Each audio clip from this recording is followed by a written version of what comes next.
안녕하십니까. 2024년 5월 1일 최병모 팩트 시작하겠습니다.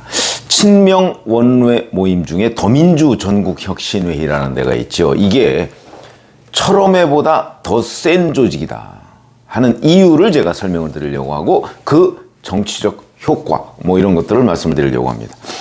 이 더민주 전국혁신회의라는 거는 대표적인 친명계라고 하죠. 강의원, 이게 당대표 정무특보입니다. 그 다음에 김우영 당선자, 이 두 사람이 이제 주도를 해서 작년 6월에 이재명 수호를 사실상 기치로 내걸고 출범을 했죠. 그래서 이재명 대표 강성 지지자들의 호응을 얻어서 세력을 확장. 강성 지지자들 대부분이 개딸, 권리당원 뭐 이런 사람들입니다. 그래서 민주당 공천 과정에서는 비명계를 겨냥해서 현역 기득권 교체, 이게 사실은 비명계 내쫓자 이런 거 아니겠습니까? 그래서 출마자가 이 더민주 전국혁신회의에서만 50명에 이르렀고요. 그 중에 31명이 당선이 됐습니다. 그러니까 현역 의원 31명의 조직으로 지금 성장을 한 겁니다. 민주당의 현역 교체율 41%. 그러니까 60%, 59% 정도가 재공천을 받았고 교체율이 40%. 그러니까 이 교체율의 41% 중에 대부분 친문이 들어가 있다. 친문과 비명 이렇게 되는 거죠. 그렇기 때문에 뭐 당내에 친문들의 모임인 민주주의 4.0 뭐 이런 거 뭐 사실상 거의 와해된 상태고요. 뭐 친문 조직, 비명 조직, 비명 일부는 또 탈당하고 뭐 이러니까 거의 괴멸된 상태고 이재명의 민주당이 이번 총선을 거쳐서 완성됐다 이렇게 얘기를 할 수 있는 대목입니다. 자, 이러다 보니까 이제 기세등등 하겠죠. 승승장구했으니까. 그래서 6월 1일 이제 한 달 뒤군요. 2기 출범식을 갖는다고 합니다. 그렇게 되면 이제 당장 우리가 21대에 있었던 철험회가 연상이 됩니다. 그 철험회 간단하게 말씀드리면 뭐 최강욱, 김남국 뭐 이런 사람들이 이제 주도를 해서 만들었고 여기에 대략 뭐 명단이 완전히 공개된 건 아니지만 한 20명 정도 안팎. 그래서 사실은 이재명 대표가 추진하는 또는 민주당이 추진하는 여러 강경한 이념 정책 뭐 이런 것들을 주도했죠. 객관적인 눈으로 보면 황당하고 대표적인 게 검수완박이죠. 검찰 수사권 완전 박탈. 그 다음에 한동훈 전 법무부 장관 인사청문회에서 뭐 이모, 뭐 한국 3M 뭐 이런 얘기를 해서 조롱거리가 됐던 이런 사람들이 주도하고 있는 단체인데 여기 강성 지지층 뭐 이런 걸 대변해 왔다고 합니다. 그래서 이제 이 철험회가 사실상 국민 눈높이를 제대로 못 맞추었기 때문에 민심 위반을 초래했다. 그러니까 이걸 사실은 국민의힘에서 윤석열 정부에서 잘 활용을 했으면 이제 활용이라는 게 결국 역공을 취할 수 있는 거죠. 그랬으면 굉장한 도움이 됐을 텐데 그런 부분에 정무적으로 실패했다 이런 거죠. 자, 그러면 이제 더민주 전국혁신회의는 어떠냐? 이거보다 훨씬 더 센 조직이다. 왜? 이건 출범 자체가 이재명 결사옹위 이 기치로 돼 있고 가입자도 현역 의원이 31명. 처음에는 뭐 20명 정도밖에 안 되겠습니까? 보다 더 결정적인 차이점. 이재명 대표가 적극적으로 후원하고 지지하고 있다는 거죠. 이런 것만 봐도 단적으로 알 수 있습니다. 자, 어제 그저께 더민주 전국혁신회의가 모임을 가졌는데 그 모임 갖는 날 이재명 대표는 윤석열 대통령과 회담을 하고 있었습니다. 그렇죠. 원래 회담하는 그날 오찬을 이 더민주 전국혁신회의 당선자들하고 이재명 대표가 같이 하려고 했는데 근데 영수회담이 오후 2시니까 아마 그거를 만찬으로 연기했던 모양입니다. 취소가 아니고. 그래서 당선인들과 만찬을 했다는 거죠. 그 자리에서 이재명 대표가 그동안은 뭘 좀 해보려고 해도 어려운 게 많았는데 앞으로는 함께 잘할 수 있을 것 같다. 마음이 든든하다. 뭐 이런 취지로. 그러니까 너희들이 나를 뒷받침하니까 이제 내 맘대로 뭔가를 할 수 있겠다. 뭐 이런 취지로 얘기를 했다는 거죠. 이재명 대표가 흐뭇해하고 있는 모습이 연상이 됩니다. 그 정도로 이 더민주 전국혁신회의는 처음에는 뭐 당 지도부의 노골적인 지지를 받고 있지는 못했습니다. 그러나 더민주 전국혁신회의는 다르다. 이건 대표의 뭐 홍위병과 같은 전위부대와 같은 조직이다 하는 점에서 철험회와 결정적인 차이가 있다. 이렇게 말씀을 드릴 수가 있고요.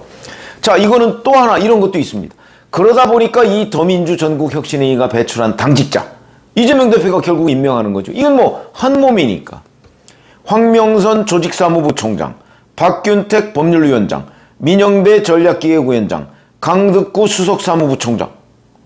여기서 대거 당직을 배출했고요.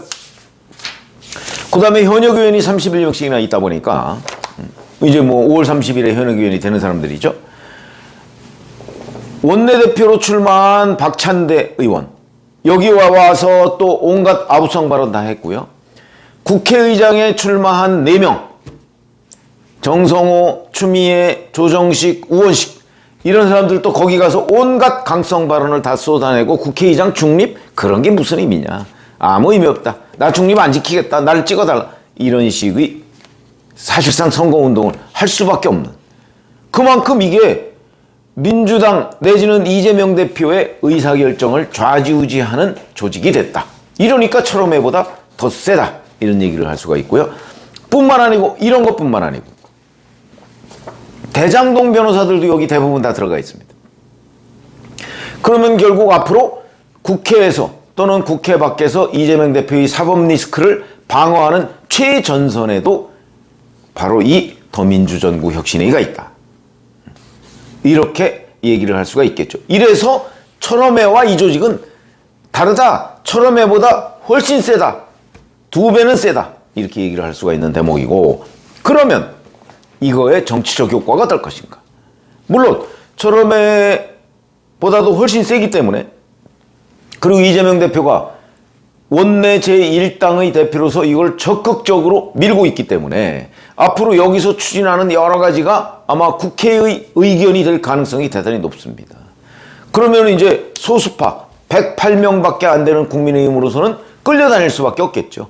뭐 협상하다가 안 되면 뭐 표결 이렇게 해버릴 테니까 뭐 그걸 뭐라고 할 수 없습니다. 국민의 뜻이니까. 그러나 국민들 입장에서 보면 가급적 비록 뭐 야권이 192에 여권이 108석밖에 안 되지만 그래도 협의해서 서로 존중해 가면서 이른바 협치, 저는 뭐 협치는 없다는 입장이지만 그걸 보여주면 얼마나 좋을까 이런 생각을 보통 사람들이 하게 되죠. 그러나 그런 일은 없을 것이다.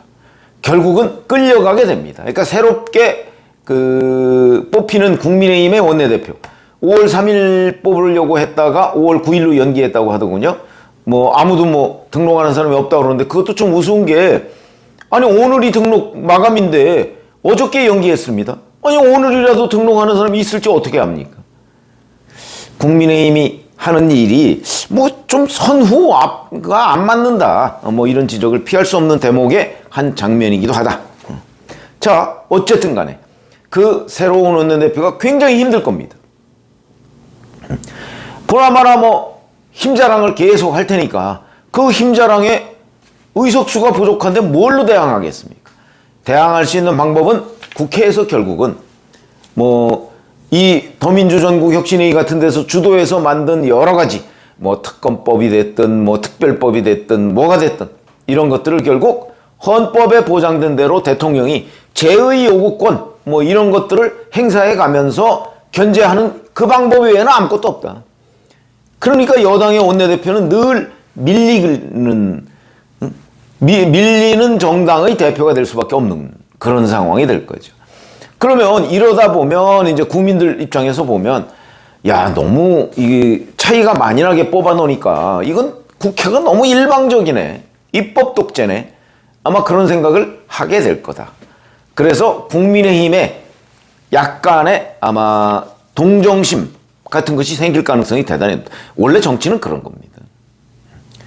생기면 이제 그래도 다음에는 좀 국민의힘에 뭔가 좀 힘을 실어줘야 되겠다. 그런 것들이 4년 뒤에 나타나는 게 아니고 여론조사 지지율, 정당 지지율 이런 거로 나타나게 돼 있습니다. 그래서 더민주전국혁신회의 같은 곳이 바로 하면 할수록 국민의힘 지지율이 일부 올라갈 소지가 있다 하는 거는 국민의힘에는 긍정적 효과를 미칠 것이다 하는 거고요. 그 다음에 뿐만 아니고 검수완박과 같은 여러 가지 국민 눈높이에 맞지 않는 주장을 계속 밀어붙일 거거든.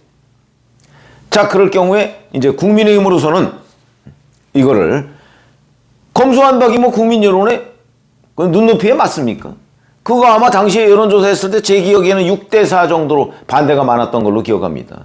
그때 민주당이 더 많은 정당 지지를 확보하고 있음에도 검수완박이라는 아이템은 60%가 반대 이랬던 걸로 보입니다. 지금도 민주당이 더 많은 그 지지를 얻고 있죠. 각종 여론조사에서. 그렇지만 이 더민주전국혁신회의가 주도하는 그 이슈에 대해서는 국민 눈높이하고 맞지 않을 가능성이 저는 대단히 높다고 봅니다. 그거를 국민의힘이 잘 활용해서 돌파해 나가면 이건 결국 국회의 그러니까 2024년 4월 그때의 민심이 반영된 지금의 국회를 뭐 5월이든 6월이든 7월이든 새로운 국민 여론으로 돌파해 갈 수 있는 계기를 만들 수 있다. 그러려면 국민의힘의 대표 원내대표가 국민적 지지를 받을 수 있는 사람이 돼야 하고, 그 다음에 국민적 지지를 이끌어낼 아이디어와 용기가 있어야 된다. 결국은 5월 9일 원내대표를 잘 뽑아야 된다. 국민 눈높이에 맞는, 그 다음에 뭐 6월 말 정도로 예상되는 전당대회에서도 국민 눈높이에 맞는 대표를 뽑아야 된다. 그리고 그 뽑힌 대표들이 눈높이를 끊임없이 맞추려고 노력을 해야 바로 그 국민 눈높이를 못 맞추는 더민주전국혁신회의와 차별화를 통해서 전국을 돌파할 수 있다. 이게 바로 더민주전국혁신회의의 혁신회의가 국민의힘에 미칠 수 있는 정치적 효과다. 이렇게 말씀을 드릴 수 있겠습니다. 고맙습니다.